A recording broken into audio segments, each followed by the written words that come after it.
Well, first of all, let me thank Dr. Collins, not just for the introduction, but for his incredible leadership at NIH. Those of you who know Francis also know that he's quite a gifted singer and musician, so I was asking whether he was going to be willing to sing the introduction, and he declined, but his leadership has been extraordinary, and I'm glad I've been promoted to scientist-in-chief. Given my grades in physics, I'm not sure it's deserving, but I hold science in proper esteem, so maybe that gives me a little credit. You know, today I've invited some of the smartest people in the country, some of the most imaginative and effective researchers in the country, some very smart people, to talk about the challenge that I issued in my State of the Union address: to grow our economy, to create new jobs, to reignite a rising, thriving middle class by investing in one of our core strengths, and that's American innovation. Ideas are what power our economy. It's what sets us apart. It's what America's been all about. We've been a nation of dreamers and risk takers. People who see what nobody else sees sooner than anybody else sees it. We do innovation better than anybody else. And that makes our economy stronger. When we invest in the best ideas before anybody else does, our businesses and our workers can make the best products and deliver the best services before anybody else. And because of that incredible dynamism, we don't just attract the best scientists or the best entrepreneurs. We also continually invest in their success. We support labs and universities to help them learn and explore, and we fund grants to help them turn a dream into a reality. And we have a patent system to protect their inventions. And we offer loans to help them turn those inventions into successful businesses. And the investments don't always pay off, but when they do, they change our lives in ways that we could never have imagined.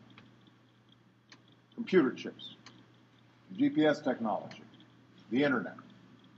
All these things grew out of government investments in basic research, and sometimes, in fact, some of the best products and services spin off completely from unintended research that nobody expected to have certain applications. Businesses then use that technology to create countless new jobs. So the founders of Google got their early support from the National Science Foundation. The Apollo project that put a man on the moon also gave us eventually CAT scans. And every dollar we spend to map the human genome has returned $140 to our economy. $1 of investment, $140 in return. So Dr. Collins helped lead that genome effort, and that's why we thought it was appropriate to have him here to announce the next great American project, and that's what we're calling the Brain Initiative. Now, as humans, we can identify galaxies light years away. We can study particles smaller than an atom, but we still haven't unlocked the mystery of the 3 pounds of matter that sits between our ears. Today, scientists possess the capability to study individual neurons and figure out the main functions of certain areas of the brain, but a human brain contains almost 100 billion neurons, making trillions of connections. So Dr. Collins says it's like listening to the string section and trying to figure out what the whole orchestra sounds like.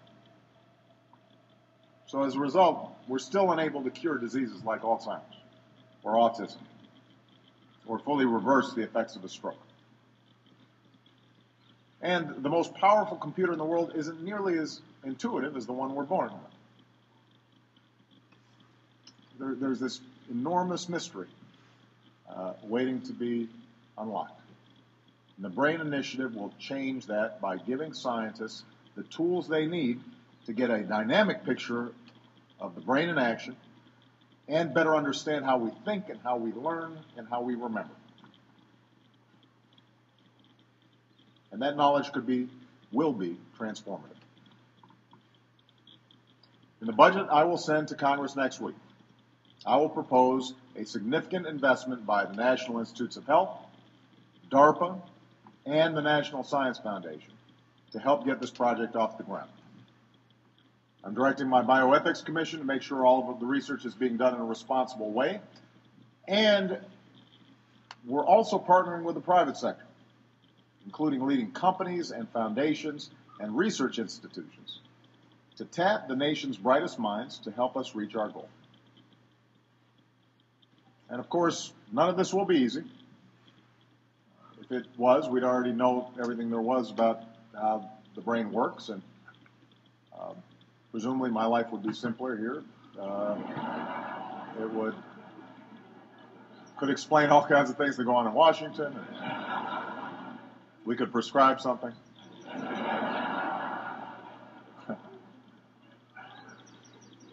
So it won't be easy. But think about what we could do once we do crack this code. Imagine if no family had to feel helpless watching a loved one disappear behind the mask of Parkinson's, or struggle in the grip of epilepsy. Imagine if we could reverse traumatic brain injury or PTSD for our veterans who are coming home. Imagine if someone with a prosthetic limb can now play the piano or throw a baseball as well as anybody else because the wiring from the brain to that prosthetic is direct and triggered by what's already happening in the patient's mind. What if computers could respond to our thoughts, or our language barriers could come tumbling down? Or if millions of Americans were suddenly finding new jobs in these fields, jobs we haven't even dreamt up yet because we chose to invest in this project. That's the future we're imagining. That's what we're hoping for. That's why the BRAIN Initiative is so absolutely important. And that's why it's so important that we think about basic research generally as a driver of growth. And that we replace the across-the-board budget cuts that are threatening to set us back before we even get started.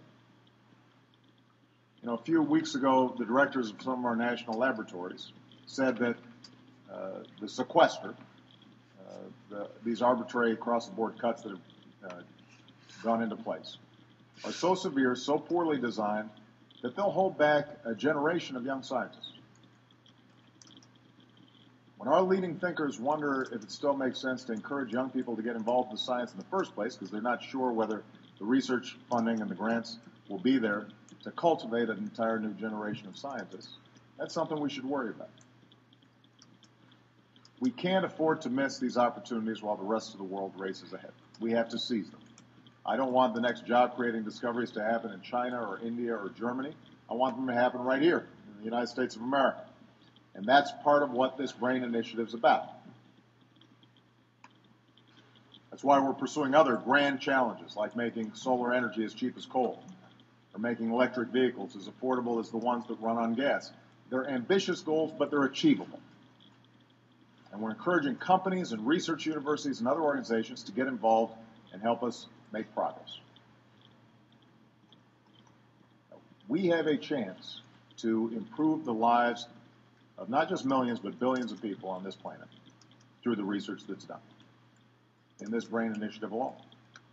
But it's going to require a serious effort, a sustained effort. And it's going to require us as a country to embody and embrace that spirit of discovery that is what made America America. Now, the year before I was born, an American company came out with one of the earliest mini computers. It was a revolutionary machine, didn't require its own air conditioning system. That was a big deal. It took only one person to operate. But each computer was 8 feet tall, weighed 1,200 pounds, and cost more than $100,000. And today, most of the people in this room, including the person whose cell phone just rang, have a far more powerful computer in their pocket. Computers have become so small, so universal, so ubiquitous. Most of us can't imagine life without them, but certainly my kids can't. And as a consequence, millions of Americans work in fields that didn't exist before their parents were born. Watson, the computer that won Jeopardy, is now being used in hospitals across the country to diagnose diseases like cancer. That's how much progress has been made in my lifetime and in many of yours. That's how fast we can move when we make the investments. But we can't predict what that next big thing will be. We don't know what life will be like 20 years from now, or 50 years, or 100 years down the road. What we do know is if we keep investing in the most promising solutions to our toughest problems, then things will get better. I don't want our children or grandchildren to look back on this day and wish we had done more to keep America at the cutting edge. I want them to look back and be proud that we took some risks, that we seized this opportunity. That's what the American story is about. That's who we are. That's why this BRAIN initiative is so important. And if we keep taking bold steps like the one we're talking about to learn about the brain, then I'm confident America will continue to lead the world in the next frontiers of human understanding. And all of you are going to help us get there. So I'm very excited about this project. Francis, let's get to work.